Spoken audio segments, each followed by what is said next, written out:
दोस्तों Chhattisgarh post matric scholarship यहाँ पर कॉलेज छात्रवृत्ति फॉर्म 2025-26 का स्टार्ट कर दिया गया है। ठीक है, तो जितने भी यहाँ पर विद्यार्थी जो यहाँ पर बीए, बीकॉम, बीएससी या फिर एमए, एमकॉम, एमएससी या फिर डीसीए या फिर पीजीडीसीए जो भी कोर्स कर रहे हैं आप कॉलेज में, आप सभी यहाँ पर स्कॉलरशिप फॉर्म आप भर सकते हैं। ठीक है, तो स्कॉलरशिप फॉर्म आपको ऑनलाइन कैसे भरना है पूरा स्टेप बाय स्टेप एक एक चीज हम आपको बारीकी से बताएंगे। ठीक है, ताकि आपसे किसी भी प्रकार से गलती ना हो और आपको आपका स्कॉलरशिप का पैसा आसानी से मिल सके। ठीक है, तो इसके लिए दोस्तों आपको वीडियो पूरा देखना है। ठीक है, पूरे मोबाइल फोन के माध्यम से ही हम आपको भर कर बताएंगे। ठीक है, और जो पुराने विद्यार्थी है वो अपने स्कॉलरशिप फॉर्म रिन्यूअल कैसे करेंगे, चलिए दोस्तों पूरी जानकारी हम आपको इस वीडियो के माध्यम से देते हैं। तो ऑनलाइन कॉलेज छात्रवृत्ति का फॉर्म भरने के लिए दोस्तों सबसे पहले तो आपको अपने मोबाइल से कोई सा भी एक ब्राउजर इस प्रकार से ओपन कर लेना है। ठीक है, फिर सर्च बार में दोस्तों आपको क्या सर्च करना है, छत्तीसगढ़ पोस्ट मैट्रिक स्कॉलरशिप। ठीक है, इस प्रकार से आपको सर्च कर लेना है।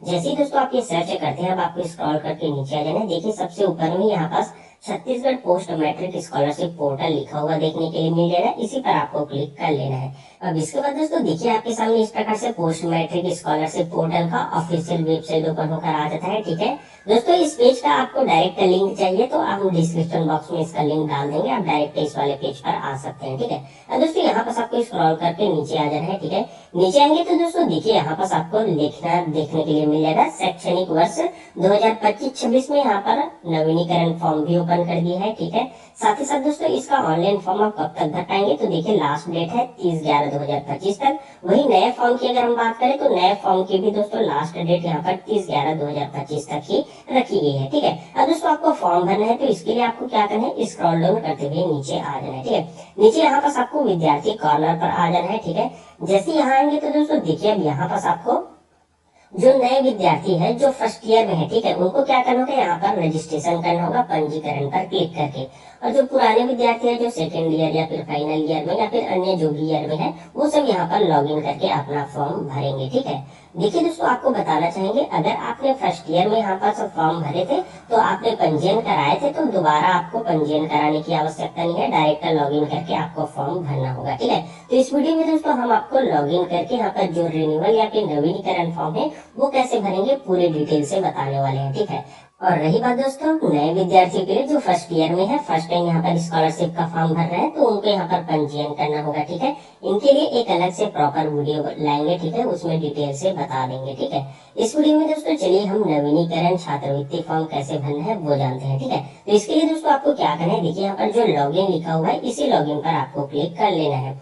जैसे ही दोस्तों आपने लॉगिन पर क्लिक किया अब देखिए पोस्ट मैट्रिक स्कॉलरशिप पोर्टल करके ओपन होकर आ जाता है। अब यहाँ पर दोस्तों आपको लॉगिन करके आगे फॉर्म भरना होगा। ठीक है, तो यहाँ पास आपको अपना यूजर आईडी डालना है और यहाँ पास पासवर्ड डालना है। तो देखिए अभी यूजर आईडी और पासवर्ड आपको कहाँ से मिलेगा, तो आपने फर्स्ट ईयर में जब फॉर्म भरे थे तो जो यूजर आईडी और पासवर्ड बनाए थे उसी से यहाँ पर लॉगिन करके आपको फॉर्म भरना है। ठीक है, तो चलिए अभी यूजर आईडी और पासवर्ड अगर आपके पास नहीं है तो ये कैसे मिलेगा ये बता देते हैं। ठीक है, तो इसके लिए दोस्तों यहाँ पास नीचे में देखिए फॉरगेट यूजर आईडी पासवर्ड करके लिखा हुआ है। ठीक है, इसी पर आपको क्लिक कर देना है। जैसे दोस्तों यहाँ पर आपने क्लिक किया देखिए आपके सामने इस प्रकार से नया पेज ओपन होकर आ जाता है। अब यहाँ पर ट्रबल लॉगिन इन का ऑप्शन है तो यहाँ पर आपको क्या करना है, इस सिलेक्ट पर आपको क्लिक करना है। ठीक है, देखिए अब अगर आपको केवल पासवर्ड ही चाहिए तो आप फर्स्ट वाले को सिलेक्ट कीजिए, लेकिन आपको नहीं यूजर आईडी पता है नहीं पासवर्ड दोनों पता नहीं है तो आप क्या करेंगे, सेकंड वाले ऑप्शन को इस प्रकार से सिलेक्ट कर लेंगे। जैसे दोस्तों यहाँ पर आपने सिलेक्ट किए अब देखिए आपके सामने इस प्रकार से नया पेज ओपन होकर आ जाता है।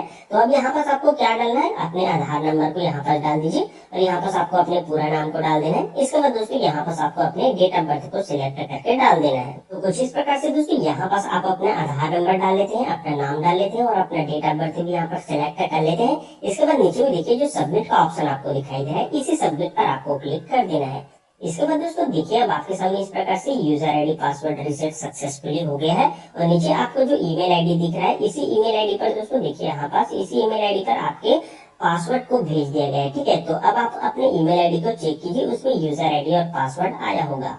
तो देखिए दोस्तों हमारे ईमेल आईडी पे कुछ इस प्रकार से नो रिप्लाई करके आया हुआ है। ठीक है, इसी प्रकार से आता है तो इस पर आप क्लिक कर ले रहे हैं। जैसे ही क्लिक करेंगे अब देखिए post matric scholarship user ID password reset करके लिखा है और यहाँ पर नीचे में दोस्तों आपको आपकी यूजर आईडी देखने के लिए मिल जाएगी और यहाँ पास आपको पासवर्ड देखने के लिए मिल जाएगा। ठीक है, तो अब दोस्तों आपको ये जो यूजर आईडी और पासवर्ड मिला है, इसी से अब आपको लॉग इन करके आगे फॉर्म भरना है। तो अब दोस्तों आपको इसी लॉग इन वाले पेज पर फिर से आ जाना है। ठीक है, अब आपको जो यूजर आईडी और पासवर्ड मिला हुआ है, उस यूजर आईडी को यहाँ पर डालना है, पासवर्ड को यहाँ पर डालना है, और ये जो कैप्चा कोड आपको दिखाई दे रहा है, उस कैप्चा कोड को इस वाले बॉक्स में डाल देना है। तो जैसा कि दोस्तों यहाँ पास आप देख पा रहे होंगे, हमने अपनी यूजर आईडी, पासवर्ड और ये कैप्चा कोड को भी यहाँ पास फिल कर लिया है। ठीक है, अब इसके बाद दोस्तों नीचे में देखिए जो लॉगिन का ऑप्शन आपको दिखाई दे रहा है, इसी लॉगिन पर आपको क्लिक कर देना है। जैसे ही दोस्तों आप लॉगिन पर क्लिक करेंगे, अब देखिए आपके सामने इस प्रकार से एक नया पेज ओपन होकर आ जाता है। इसमें दोस्तों यहाँ पर बोला जा रहा है चेंज पासवर्ड करके। ठीक है, तो अब आपको अपना पासवर्ड चेंज करना है। ठीक है, तो देखिए यहाँ पास क्या बोला जा रहा है, करेंट पासवर्ड करके बोला जा रहा है। तो अभी आपको जो ईमेल आईडी में प्राप्त हुआ है, उस पासवर्ड को यहाँ पर डाल देना है। इसके बाद दोस्तों नीचे में देखिए यहाँ पास इंटर न्यू पासवर्ड बोला जा रहा है। ठीक है, तो आप नए पासवर्ड बनाएंगे, उसको इन दोनों में डाल देंगे। ठीक है, नए पासवर्ड किस प्रकार से बनाना है, स्क्रीन में देखिए आपको शो हो रहा है, इसी एग्जाम्पल के तौर पर आप बना लीजिए। तो जैसा कि दोस्तों यहाँ पास आप देख पा रहे होंगे, हमने यहाँ पास करेंट पासवर्ड में जो ईमेल आईडी पे प्राप्त हुआ है उसे डाल दिया है। ठीक है, और यहाँ पर दोस्तों नए पासवर्ड हमने इंटर कर दिया है। ठीक है, दोनों में यहाँ पर नए पासवर्ड सेम आपको इंटर करना है। इसके बाद दोस्तों अब नीचे में देखिए यहाँ पर सबमिट का एक ऑप्शन आपको दिखाई दे रहा है, इसी सबमिट पर आपको क्लिक कर देना है। जैसे ही दोस्तों आपने सबमिट पर क्लिक किया, देखिए यहाँ पास password changes successfully, please log in with new password. ठीक है, तो यहाँ पर पासवर्ड हमारा चेंज हो गया है, नए पासवर्ड से लॉग इन करना है। तो इसके लिए दोस्तों हमें ओके पर क्लिक कर देना है। अब इसके बाद दोस्तों देखिए हमारे सामने इस प्रकार से फिर से लॉगिन वाला पेज ओपन होकर आ जाता है। ठीक है, तो अब दोस्तों यहाँ पास आगे फॉर्म भरने के लिए आपको लॉगिन करना होगा। ठीक है, तो यहाँ पास दोस्तों आप अपने यूजर आईडी को डाल दीजिए। ठीक है, और यहाँ पास अभी आपने जो नए पासवर्ड बनाए हैं उसको डाल दीजिए, और ये जो कैप्चा कोड आपको दिखाई दे रहा है, उस कैप्चा कोड को यहाँ पर डाल देना है। तो कुछ इस प्रकार से दोस्तों आप अपनी यूजर आईडी, पासवर्ड को यहाँ पर डालिए, और ये कैप्चा कोड को भी यहाँ पर डाल लेते हैं। इसके बाद दोस्तों नीचे में देखिए जो लॉगिन का ऑप्शन आपको दिखाई दे रहा है, इसी लॉगिन पर आपको क्लिक कर देना है। जैसे ही दोस्तों आपने लॉगिन पर क्लिक किया, अब देखिए आपके सामने इस प्रकार से एक नया पेज ओपन होकर आ जाता है। इसमें दोस्तों टोटल 7 चरण आपको देखने के लिए मिल जाएंगे। ठीक है, ये 7 चरण पूरे स्टेप बाय स्टेप हम आपको भर कर बताएंगे। ठीक है, हो सकता है दोस्तों वीडियो थोड़ा लंबा हो, लेकिन दोस्तों हम सारी जानकारी आपको एक एक जानकारी हम आपको एकदम बारीकी से बताएंगे। ठीक है, ताकि किसी भी प्रकार से आपसे गलती न हो और आपके छात्रवृत्ति के स्कॉलरशिप का पैसा है वो आसानी से आ जाए। ठीक है, तो इसके लिए दोस्तों अब आपको क्या करना है, जैसे आप थोड़ा सा स्क्रॉल करेंगे तो यहाँ पास आपको देखने के लिए मिल जाएगा जैसे बैंक अकाउंट आधार सीडिंग एक्टिव, तो इस प्रकार से आपका भी होना चाहिए। ठीक है, और यहाँ पर दोस्तों आधार ऑथेंटिकेशन सक्सेसफुल लिखा हुआ है, हो सकता है ये पेंडिंग भी लिखा हो, लेकिन कोई दिक्कत नहीं है, आपका फॉर्म भरेंगे तो ये सक्सेसफुल भी हो जाएगा। ठीक है, अब दोस्तों आगे आपको फॉर्म भरने के लिए क्या करना होगा, देखिए हमारा रजिस्ट्रेशन तो कंप्लीट है। ठीक है, फर्स्ट स्टेप तो यहाँ पास कुछ नहीं करना है। ठीक है, डायरेक्ट हमें सेकंड जो यहाँ पर अपडेट प्रोफाइल अपडेशन लिखा हुआ है, तो इसी सेकंड नंबर पर हमें क्लिक कर लेना है। इसके बाद दोस्तों देखिए अब आपके सामने इस प्रकार से एक नया पेज ओपन होकर आ जाता है। यहाँ पर दोस्तों आपको स्क्रॉल करके नीचे आ जाना है। ठीक है, यहाँ पर दोस्तों आपकी बेसिक डिटेल आपको देखने के लिए मिल जाएगी, जो आपने पिछले टाइम जब फॉर्म भरे थे वही सारा चीज आपको देखने के लिए मिल जाएगा। इसमें अगर चाहेंगे तो कोई सुधार करना तो कर सकते हैं, अन्यथा यहाँ पर जरूरत नहीं है। ठीक है, सारी डिटेल्स सेम टू सेम आ जाता है।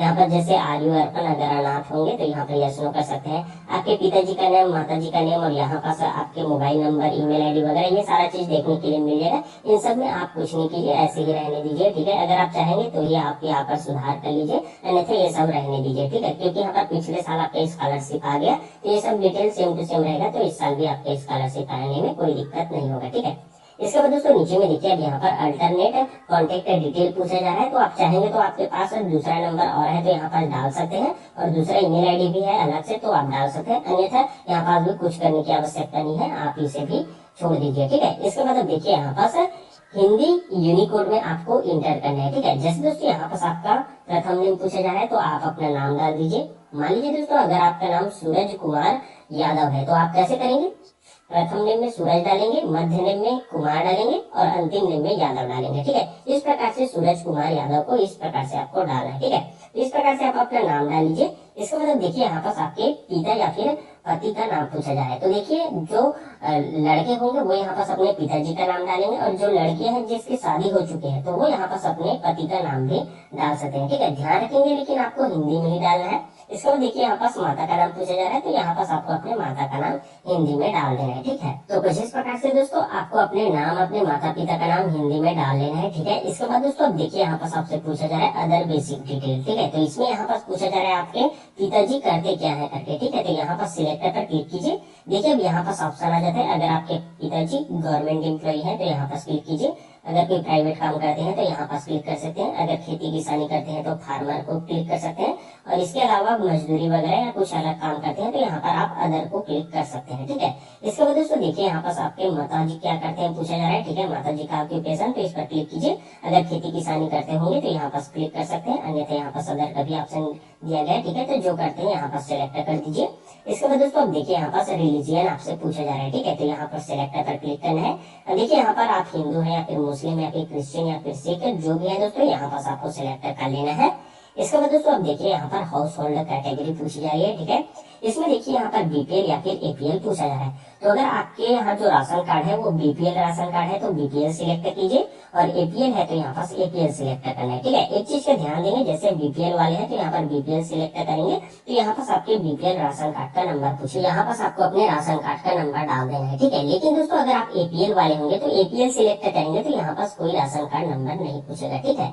इसके बाद दोस्तों अब देखिए यहाँ पास आपसे दिव्यांग पूछा जा रहा है, अगर आप दिव्यांग विद्यार्थी होंगे तो यस सिलेक्ट करेंगे, अन्यथा यहाँ पास आपको नो सिलेक्ट कर देना है, ठीक है। इसके बाद दोस्तों अब देखिए यहाँ पर अदर हाउस होल्ड डिटेल्स आपसे पूछा जा रहा है, ठीक है। ये दोस्तों किसी भी साल ये डिटेल्स नहीं पूछा जाता था, छात्रवृत्ति फॉर्म में इस साल पूछा जा रहा है, ठीक है। तो यहाँ पर ध्यान देंगे, कोई भी आपको गलती नहीं करनी है, ठीक है। क्या क्या पूछा जा रहा है आइए आपको डिटेल में बताते हैं। जैसे दोस्तों सबसे फर्स्ट में आपसे पूछा जा रहा है, यहाँ पास आप देख पा रहेंगे, वाचनात्मक मापदंड वाले परिवार जो केवल एक कमरे में रहते हैं या फिर उसकी कच्ची दीवार है या फिर कच्चा छत भी है, तो यहाँ पास आपको यस पर क्लिक करना है, ठीक है। अन्यथा यहाँ पास आपको नो पर क्लिक कर देना है, ठीक है। इसके बाद दोस्तों अब देखिए सेकंड नंबर पर आपसे पूछा जा रहा है, वाचनात्मक मापदंड वाले परिवार 16 से 59 वर्ष की आयु के बीच कोई वयस्क सदस्य नहीं है।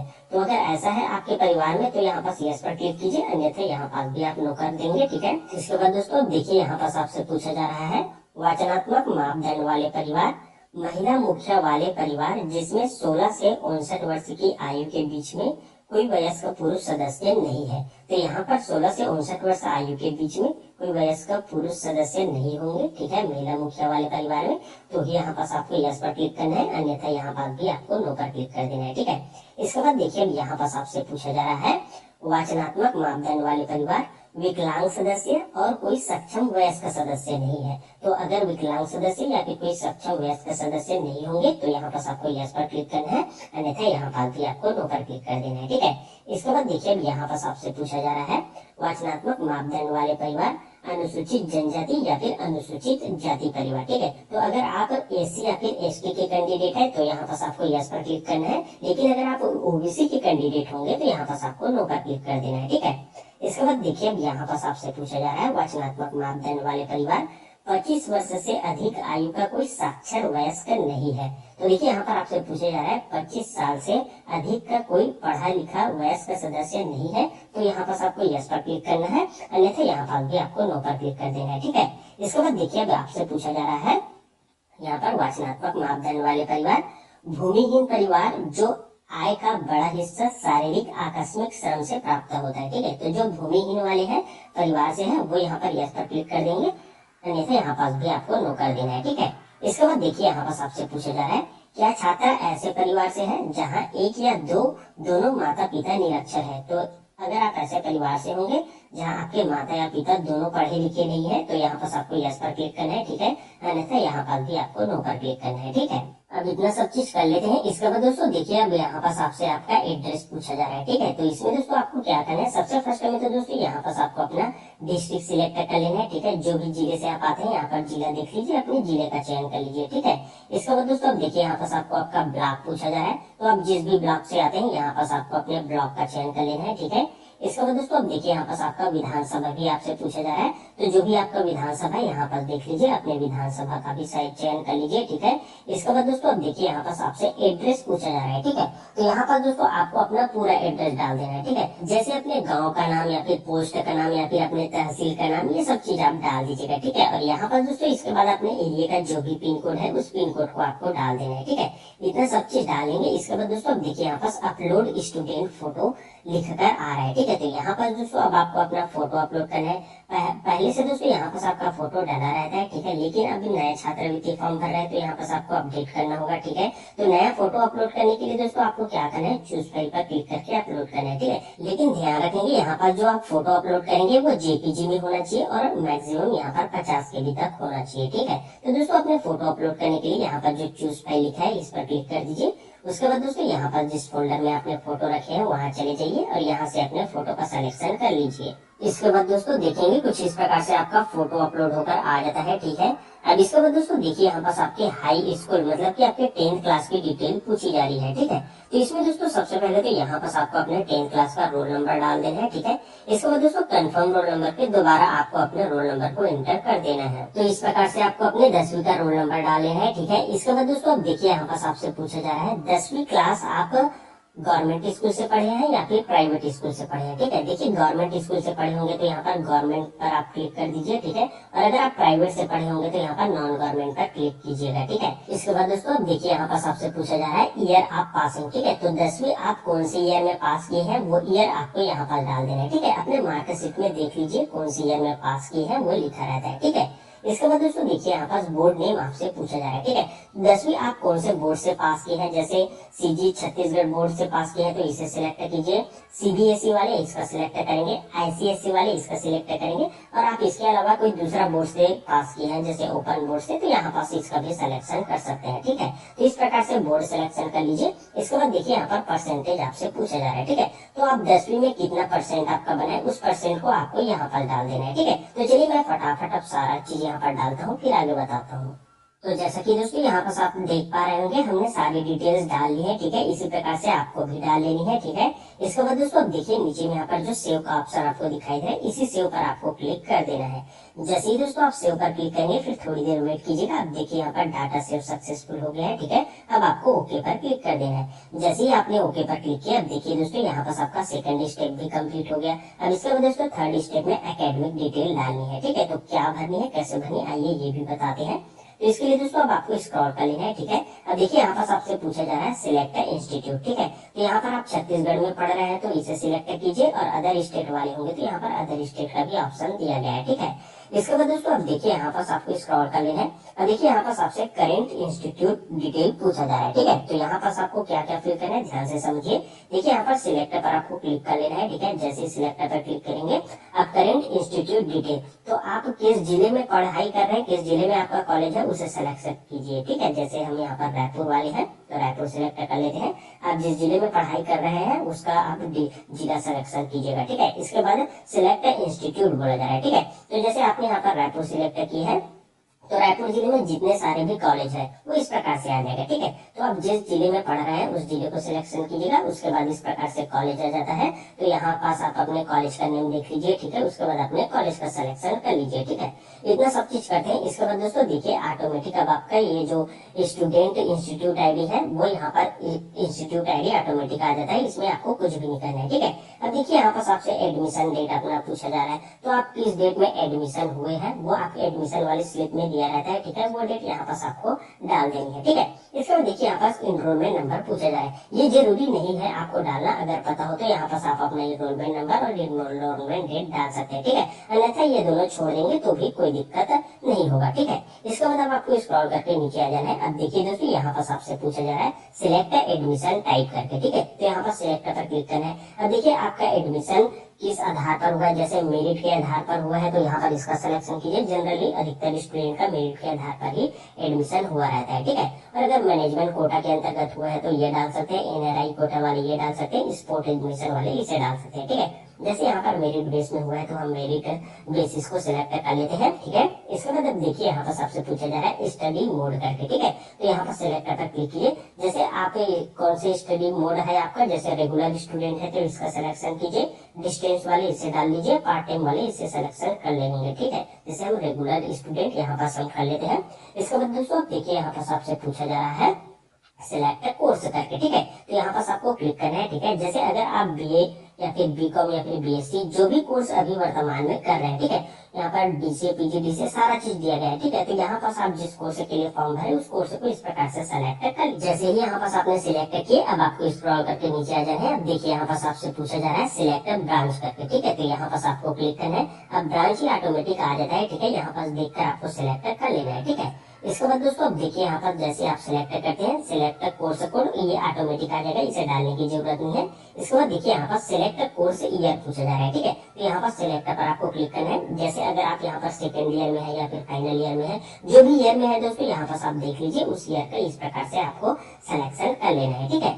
जैसे दोस्तों यहाँ पास आप अपने ईयर का सिलेक्शन करते हैं, थोड़ा सा स्क्रॉल करके नीचे आ जाना है। देखिए अभी यहाँ पास पूछा जा रहा है आप हॉस्टल में रहते हैं कि नहीं, तो अगर आप हॉस्टल में रहते हैं तो यस कीजिए, अन्यथा यहाँ पास आपको नो पर क्लिक कर देना है, ठीक है। इसके बाद दोस्तों ये ऑटोमेटिक आ जाता है, ठीक है। इसमें कुछ नहीं करना है, यहाँ पास भी आपको कुछ भी नहीं करना है, ये ऑटोमेटिक आ जाता है, ठीक है। इसके बाद दोस्तों अब आपको स्क्रॉल करके नीचे आ जाना है।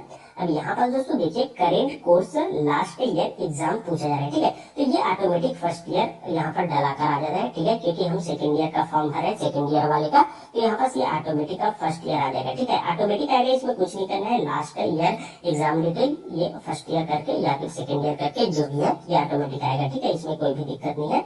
इसके बाद देखिए यहाँ पर लास्ट ईयर एग्जाम रिजल्ट है, तो यहाँ पर आपका पास हुआ है या फिर फेल हुआ है वो आपसे पूछा जा रहा है, ठीक है। तो पास हुआ है तो यहाँ पर पास का सिलेक्शन कर लीजिए। इसके बाद देखिए यहाँ पर आपसे पूछा जा रहा है लास्ट ईयर एग्जाम परसेंट, ठीक है। तो आपका परसेंट कितना बना हुआ है वो परसेंट यहाँ पर आपको डाल देना है, ठीक है। इसके बाद दोस्तों देखिए यहाँ पास पूछा क्या जा रहा है, ठीक है। बहुत लोग यहाँ पास गलती कर लेते हैं, लेकिन आपको गलती नहीं करनी है, ठीक है। थोड़ा सा ध्यान से समझिए। देखिए यहाँ पर सबसे पूछा जा रहा है प्रीवियस कंप्लीटेड कोर्स, ठीक है। इसमें यहाँ पर 12th दिया गया है, डिप्लोमा दिया गया है, या फिर पोस्ट ग्रेजुएशन दिया गया है, या फिर ग्रेजुएशन दिया गया है, ठीक है। तो यहाँ पास यही बोला जा रहा है आपका जो कोर्स कंप्लीट हो गया है उसी की डिटेल आपको डालनी है, ठीक है। जैसे मान लीजिए अगर आप अभी सेकेंड ईयर में हो या फिर फाइनल ईयर में हो तो आपको केवल अपने 12th की डिटेल डालनी है, ठीक है। लेकिन अगर आप पीजी कर रहे हो जैसे एमए या फिर एमकॉम या फिर एमएससी, तो यहाँ पास आपको अपनी ग्रेजुएशन की डिटेल डालनी है, ठीक है। तो इस चीज का आप ध्यान रखेंगे, ठीक है। अब इसके बाद देखिए यहाँ पास आपको नीचे आ जाना है। नीचे आएंगे तो देखिए यहाँ पास आपसे पूछा जा रहा है सिलेक्ट प्रीवियस कंप्लीटेड कोर्स, ठीक है। तो जैसे हम सेकेंड ईयर में हैं तो हमारा कोर्स कौन सा कंप्लीट हुआ है, 12th कंप्लीट हुआ है, ठीक है। हमारा ग्रेजुएशन तो अभी कंप्लीट नहीं हुआ है क्योंकि हम सेकेंड ईयर में हैं। अगर हमारा तीनों ईयर कंप्लीट होगा तभी हमारा ग्रेजुएशन कंप्लीट होगा, ठीक है। तो हमें यहाँ पास 12वीं की डिटेल डालनी है, तो इसके लिए हम सिलेक्ट पर क्लिक करेंगे। तो देखिए आप 12वीं का डिटेल डालने वाले हैं तो स्कूल एजुकेशन कोड डालिए। आईटीआई का डिटेल वाले यहाँ पर सिलेक्ट कर सकते हैं। डिप्लोमा सर्टिफिकेट वाले जैसे बी फार्मा वगैरह होगा ये सब वाले इसे सिलेक्ट कर सकते हैं। डिग्री वाले जैसे बीए बीकॉम बीएससी वाले ये सब यहाँ पर सिलेक्ट कर सकते हैं, ठीक है। तो आप जिसकी डिटेल डालने वाले हैं वो सिलेक्ट कीजिए। जैसे हम स्कूल एजुकेशन सिलेक्ट कर लेते हैं क्योंकि हम यहाँ पर 12वीं का डिटेल डालने वाले हैं, ठीक है। अब यहाँ पर आपसे पूछा जा रहा है सिलेक्ट प्रीवियस कंप्लीटेड कोर्स करके, ठीक है। तो यहाँ पर क्लिक कीजिए। इसके बाद यहाँ पर 12th पर आपको क्लिक कर देना है, ठीक है। इसके बाद दोस्तों देखिए यहाँ पर आपसे पूछा जा रहा है सिलेक्ट प्रीवियस कंप्लीटेड ब्रांच, ठीक है। तो कौन से ब्रांच से आपने अपना 12th पास किए हैं, जैसे एग्रीकल्चर या फिर आर्ट्स या फिर कॉमर्स या फिर होम साइंस या फिर संस्कृत या फिर यहाँ पर आपका साइंस, ठीक है। तो यहाँ पर आप उसे सिलेक्ट कर लीजिए। इसके बाद दोस्तों देखिए यहाँ पर आपसे पूछा जा रहा है प्रीवियस कंप्लीटेड कोर्स का रोल नंबर, ठीक है। तो यहाँ पर आपको अपने 12वीं का रोल नंबर डाल देना है, जो आपने सिलेक्ट किया है उसी का रोल नंबर डालना है, ठीक है। इसके बाद यहाँ पर आपने 12वीं कौन से ईयर में पास किया है वो डाल दीजिए। इसके बाद यहाँ पर आपका कितना परसेंटेज बना था, ठीक है, उसे आपको डाल देना है, ठीक है। इसके बाद दोस्तों आप देखिए प्रीवियस कंप्लीटेड कोर्स इंस्टीट्यूट, तो यहाँ पर आपने जो सिलेक्ट किए हैं जैसे 12th है तो 12th आपने किस इंस्टीट्यूट से पास किए हैं, किस स्कूल से, वो डाल दीजिए। और अगर आप ग्रेजुएशन सिलेक्ट किए होंगे तो आपका ग्रेजुएशन कौन से कॉलेज से हुआ है उसका नाम डालना है, ठीक है। तो यहाँ पर आपको बिल्कुल भी गलती नहीं करनी है, सही सही डालना है, ठीक है। इसके बाद दोस्तों अब देखिए यहाँ पर आपसे पूछा जा रहा है अपलोड प्रीवियस या फिर लास्ट मार्कशीट। देखिए यहाँ पर लास्ट मार्कशीट भी अपलोड कर सकते हैं। जैसे आपने पिछली ईयर कौन से एग्जाम पास किए हैं, जैसे अगर आप सेकेंड ईयर पास किए हैं या फिर फाइनल ईयर पास किया है तो उसी का यहाँ पर मार्कशीट आपको अपलोड कर देना है, ठीक है। तो अपलोड करने के लिए क्या करेंगे, ठीक है, थोड़ा सा ध्यान दीजिए। देखिए यहाँ पास ओनली पीडीएफ या फिर जेपीजी, तो आप जेपीजी में भी अपलोड कर सकते हैं या फिर पीडीएफ में भी अपलोड कर सकते हैं, लेकिन मैक्सिमम साइज 120 के भी बोला गया है, ठीक है। तो अभी से अपलोड करने के लिए आप क्या करेंगे, यहाँ पर चूज फाइल पर क्लिक कीजिए और जिस फोल्डर में आपने अपना यहाँ पर मार्कशीट रखे उस फोल्डर में जाकर सिलेक्ट कर लीजिए। फिर दोस्तों कुछ इस प्रकार से आपका मार्कशीट भी अपलोड होकर आ जाएगा। ठीक है, तो इस प्रकार से दोस्तों आप ये भी अपलोड कर लेते हैं। फिर सारी डिटेल्स को एक बार अच्छे से चेक कर लीजिएगा, जितने डिटेल्स आपने डाले हैं। ठीक है, इसके बाद दोस्तों अब आपको क्या करना है, देखिए नीचे में जो सेव का ऑप्शन आपको दिखाई दे रहा है, इसी सेव पर आपको क्लिक कर देना है। जैसे ही दोस्तों आपने सेव पर क्लिक किया, थोड़ी देर आपको वेट कर लेना है। ठीक है, इसके बाद दोस्तों अब देखिए यहाँ पर डाटा सेव सक्सेसफुल हो गया है। अब आपको ओके पर क्लिक कर देना है। जैसे ही दोस्तों आपने ओके पर क्लिक किया, देखिए आपके थर्ड स्टेप तो कंप्लीट हुए ही हुए, यहाँ पर आपके फोर्थ और फिफ्थ भी कंप्लीट हो गए। तो ये दोनों क्यों कंप्लीट हुए हैं आइए आपको बताते हैं। देखिए पिछले साल आपने फॉर्म भरा था, तो आपने बैंक का डिटेल डाला था, वो यहाँ पर पहले से डाला हुआ है, इसलिए ये ऑटोमेटिक कंप्लीट हो गया। और ये फिफ्थ स्टेप क्यों कंप्लीट हुआ, क्योंकि आपने अपने कास्ट सर्टिफिकेट, जाति और निवास भी पिछले साल अपलोड किए थे, इसलिए यहाँ पर ये भी कंप्लीट हो गया। ठीक है, ये दोनों में आपको कुछ भी नहीं करना है। लेकिन अगर आप चाहेंगे अपने बैंक अकाउंट को चेंज करना, तो यहाँ पर इस फोर्थ वाले ऑप्शन पर क्लिक कीजिएगा। इसके बाद आप स्क्रॉल करके नीचे आ जाइए, आपने जो भी बैंक के डिटेल डाले थे वो सब आपको देखने के लिए मिल जाएगा। आप चाहेंगे तो इसमें चेंजेस कर सकते हैं, लेकिन दोस्तों मेरा कहना यही होगा कि अगर आपके पैसे सही सलामत आ रहे हैं तो आप इसे चेंज मत कीजिए। ठीक है, क्योंकि इसी अकाउंट में आपका पैसा फिर से आ जाएगा। ठीक है, और इसी के साथ दोस्तों यहाँ पर आपका कास्ट सर्टिफिकेट और डोमिसाइल, जाति और निवास दोनों भी यहाँ पर पहले से अपलोडेड है, इसमें भी आपको कुछ नहीं करना है। डायरेक्ट आपको क्या करना है, यहाँ पर देखिए सिक्स वाले ऑप्शन पर आ जाना है। ठीक है, तो इसके लिए आपको इस पर क्लिक करना है। इसके बाद दोस्तों यहाँ पर आपको अपने जो आय प्रमाण पत्र है उसे अपलोड करना है। ठीक है, तो यहाँ पर सब आय प्रमाण पत्र अपलोड करने के लिए क्या करना होगा, देखिए सबसे फर्स्ट में तो यहाँ पास एनुअल इनकम आपसे पूछा जा रहा है। ठीक है, तो आपके आय प्रमाण पत्र में लिखा रहता है, देखिए यहाँ पास एनुअल इनकम जैसे 50,000 या 60,000 या जो भी लिखा है। ठीक है, उसी को देखकर यहाँ पर डाल देना है और कंफर्म एनुअल इनकम में दोबारा उसी को डाल देना है। ठीक है, इसके बाद दोस्तों देखिए यहाँ पास आपसे पूछा जा रहा है आपका जो आय प्रमाण पत्र है वो ऑनलाइन बना है कि नहीं। ठीक है, तो यहाँ पास ऑनलाइन बना है, तो यहाँ पास आपको क्या करना है, यस पर क्लिक कर देना है। जैसे ही दोस्तों यहाँ पास आप यस पर क्लिक करेंगे, अब देखिए यहाँ पास आपसे पूछा जा रहा है आपके आय प्रमाण पत्र का रेफरेंस नंबर। ठीक है, तो आप अपने आय प्रमाण पत्र में देखिए ऊपर में यहाँ पर रेफरेंस नंबर दिया रहता है। ठीक है, उसी रेफरेंस नंबर को यहाँ पास आपको डाल देना है। तो जैसा कि दोस्तों यहाँ पास आप देख पा रहे होंगे, हमने अपने आय प्रमाण पत्र के जो रेफरेंस नंबर है, संदर्भ क्रमांक है, उसे यहाँ पास डाल दिए है। ठीक है, इसी प्रकार से आप भी डाल लीजिए। इसके बाद देखिए यहाँ पर जो गेट ऑनलाइन सर्टिफिकेट लिखा है, इस पर आपको क्लिक कर देना है। जैसे ही यहाँ पास आपने क्लिक किया, इसके बाद आपको थोड़ी देर वेट कर लेना है। ठीक है, इसके बाद देखिए यहाँ पास अब आपके जो आय प्रमाण पत्र है उसके अनुसार यहाँ पर फैच होकर आ जाता है, आपके पिता का नाम, आपके सारा चीज यहाँ पर इस प्रकार से वो आ जाता है। ठीक है, इसके बाद अब देखिए नीचे में आपको क्या करना है, ये ऑनलाइन वाला तो आ गया। अब आपको क्या करना है, यहाँ पर देखिए जो एक्सेप्ट लिखा है इस पर आपको क्लिक कर देना है। इसके बाद दोस्तों जैसे एक्सेप्ट पर क्लिक करेंगे, देखिए नीचे में सेव का ऑप्शन आ रहा है। ठीक है, इस सेव के ऑप्शन को आपको क्लिक कर देना है। जैसे ही दोस्तों अब यहाँ पास आपने सेव पर क्लिक किए, इसके बाद आपको थोड़ी देर वेट करना है। अब देखिए दोस्तों यहाँ पास डाटा सेव है सक्सेसफुली। ठीक है, आपके डाटा सक्सेसफुल सेव हो गया है। अब आपको ओके पर क्लिक कर देना है। लेकिन दोस्तों यहाँ पास थोड़ा सा ध्यान देंगे, कई स्टूडेंट के में आय प्रमाण पत्र भी ऑलरेडी दिखाता है। ठीक है, पहले से अपलोडेड, तो यहाँ पास आपको घबराना नहीं है। ऐसी स्थिति में आपको अपलोड करने की आवश्यकता नहीं है। जब आप इसका प्रिंट आउट लेकर अपने कॉलेज में जमा करने के लिए जाएंगे, तो वहाँ आप ओरिजिनल जमा कर सकते हैं। ठीक है, आप आगे बढ़ जाइए। तो इस प्रकार से दोस्तों आपने अपने छठवें स्टेप को भी कंप्लीट कर लिया। ठीक है, अब दोस्तों केवल आपका सातवां स्टेप बच जाता है, जो कि लास्ट स्टेप है। ठीक है, एप्लीकेशन लॉक करने का। ठीक है, तो एप्लीकेशन को लॉक कैसे करना है आइए अब ये बताते हैं। ठीक है, इसके लिए दोस्तों आपको स्क्रॉल करके नीचे आ जाना है। यहाँ पर देखिए नोट में कुछ बोला गया है, कृपया आवेदन लॉक करने से पूर्व पोर्टल में प्रविष्ट सभी जानकारी ध्यान पूर्वक जांच ले। ठीक है, तो आपको एक बार जितने भी डिटेल्स आपने डाले हो वो सब एक बार चेक कर लीजिएगा। ठीक है,